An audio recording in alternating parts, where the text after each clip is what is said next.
नमस्कार. कधीकधी कसं असतं ना, एक अगदी साधी सरकारी भेट, पण त्यातून एक खूप मोठा आणि महत्वाचा विचार जन्माला येतो.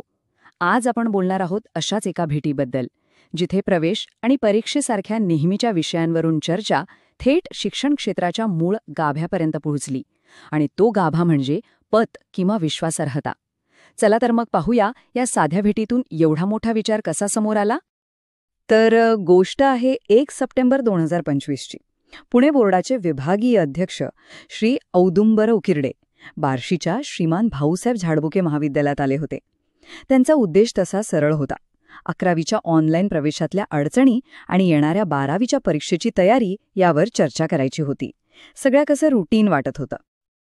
पण झालं असं की ही चर्चा फक्त प्रशासकीय मुद्द्यांपुरती राहिलीच नाही. श्री उकिरडे यांनी एक असा शब्द चर्चेत आणला ज्याने सगळ्यांचं लक्ष वेधून घेतलं. तो शब्द होता पत. आता शिक्षण क्षेत्रात या पत या शब्दाचा नेमका अर्थ तरी काय आणि त्याचं महत्त्व किती?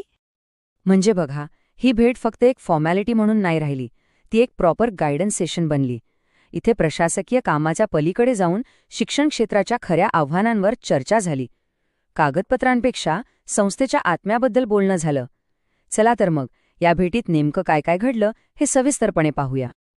तर या मीटिंगमध्ये होते पुणे बोर्डाचे अध्यक्ष श्री औदुंबर उकिरडे आणि त्यांच्यासोबत होते महाविद्यालयाचे प्राचार्य डॉक्टर मनोज गादेकर आणि तिथले सगळे शिक्षक. विषय जरी 11वी प्रवेश आणि 12वी परीक्षेचा असला तरी या चर्चेतून श्री उकिरडे यांनी एक खूपच खोल आणि महत्त्वाचा संदेश दिला. आणि इथून पुढे ही चर्चा खूपच इंटरेस्टिंग झाली. आपला मुद्दा सगळ्यांना सहज कळावा यासाठी श्री उकिरडे यांनी एक जबरदस्त उदाहरण वापरलं. हे उदाहरण होतं फायनान्सच्या दुनियेतलं, पण शिक्षण क्षेत्राला अगदी तंतोतंत लागू पडणारं आणि सगळ्यांच्या कायम लक्षात राहणारं. त्यांनी पतपेढीचं उदाहरण दिलं. जसं एखाद्या पतपेढीची पत म्हणजे मार्केटमधली विश्वासार्हता कमी झाली की काय होतं? ठेवीदार पटापट आपले पैसे काढून घेतात, बरोबर? अगदी तसंच शिक्षण संस्थांचं आहे. जर एखाद्या संस्थेची शैक्षणिक पत कमी झाली तर विद्यार्थी आणि पालक त्या संस्थेकडे पाठ फिरवतात. किती सोपं पण तितकंच प्रभावी उदाहरण आहे हे, नाही का? आणि त्यांनी हे अगदी स्पष्ट केलं की ही पत वाढवण्याची जबाबदारी फक्त संस्थेची किंवा मॅनेजमेंटची नाहीये.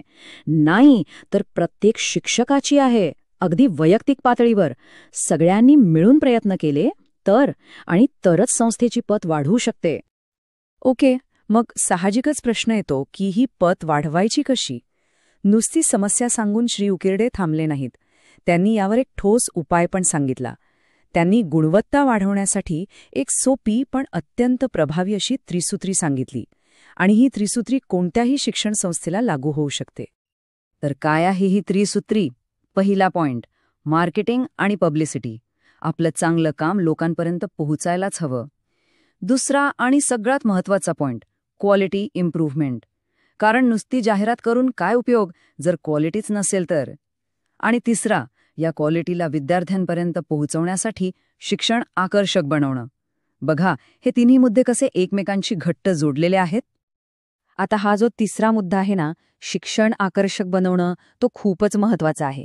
याचा अर्थ काय? म्हणजे फक्त पुस्तकातलं शिकवायचं नाही, तर वेगवेगळ्या ॲक्टिव्हिटीज, नवीन कन्सेप्ट्स वापरून शिकण्याची संपूर्ण प्रोसेस विद्यार्थ्यांसाठी इंटरेस्टिंग आणि प्रभावी बनवायची. याने काय होतं, विद्यार्थी वर्गात टिकून राहतो आणि उत्साहाने शिकतो. आता एवढं स्पष्ट मार्गदर्शन मिळाल्यावर सगळ्यांच्या मनात एकच प्रश्न होता, कॉलेज यावर काय रिॲक्ट करणार? त्यांनी हे चॅलेंज स्वीकारलं असेल का, की एका कानाने ऐकून दुसऱ्या कानाने सोडून दिलं असेल? सुदैवाने याचं उत्तर खूपच सकारात्मक मिळालं. महाविद्यालयाचे प्राचार्य डॉक्टर मनोज गादेकर यांनी या मार्गदर्शनाला लगेच प्रतिसाद दिला. त्यांनी आश्वासन दिलं आणि त्यांचं वाक्य खूप महत्त्वाचं आहे. ते म्हणाले, भविष्यात हे माझं महाविद्यालय आहे असं सांगताना प्रत्येकाला अभिमान वाटेल अशी गुणवत्ता देण्याचा आमचा प्रयत्न राहील. म्हणजे बघा, केवढी मोठी कमिटमेंट आहे.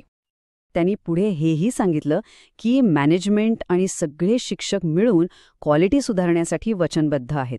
त्यासाठी मॉडर्न टेक्नॉलॉजीचा वापर केला जाईल आणि टीचिंग लर्निंगची प्रोसेस आणखी प्रभावी बनवली जाईल.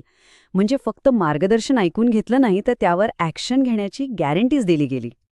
तर ही झाली एका कॉलेजची गोष्ट. पण या एका भेटीतून आपण एका खूप मोठ्या युनिव्हर्सल मुद्द्यावर येतो.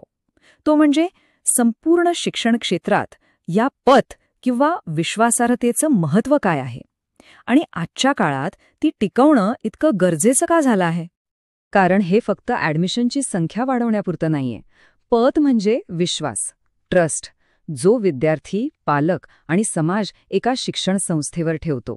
आणि हा विश्वासच कोणत्याही संस्थेचा खरा पाया असतो.